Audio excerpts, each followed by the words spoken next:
วันนี้วันศุกร์วันที่27มาเรียกไปเช้าเนาะอยู่ฮันเบอร์กิลี่อันสุลิกเนาะสุลิกเบเกอรี่อันนี้ก็จะเป็นเวลา3 โมง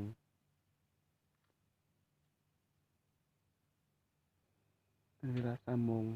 เงียบสงัดเลยเนาะตัวเมืองหลวงพระบาง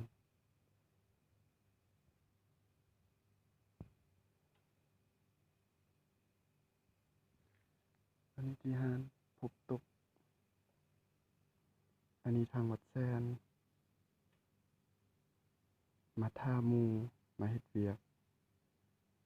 นี่พระเจ้ายังบ่มาเชื่อ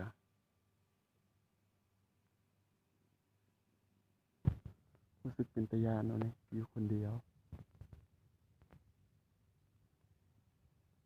เจ้าก็ยังบ่มาเชื่อ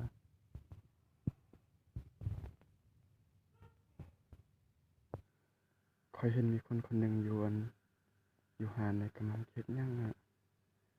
คอยวนไปหานทางนั้นอยู่มอลบิโกนฮะผู้ชายสู้ภายในมีรถมาสู้ภายในสู้ใครแน่พอดีหมู่คอยมา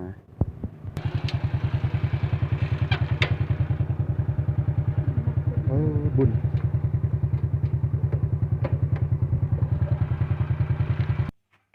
วันนี้ก็จะไปเข้าห้องเฮ็ดเวียกเนาะเดี๋ยวเป็นเพื่อนเป็นบนเนี่ยจะเป็นบนเอาเกี่ยวเพื่อแต่ไฟต้มกำลังเข้าหาเปิดหา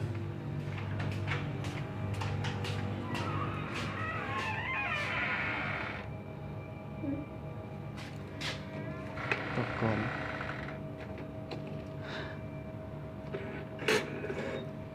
กำลังกุน37ไม่ยุ่งเลย37บัตรเอาหมดทิศดี แดงกำลังกุนบุญมียาย30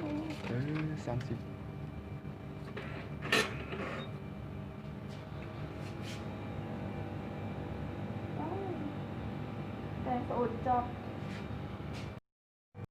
ยานไรลีรอดตายทานอะไรกันเนี่ยพวกจำลองมีคนเนี่ย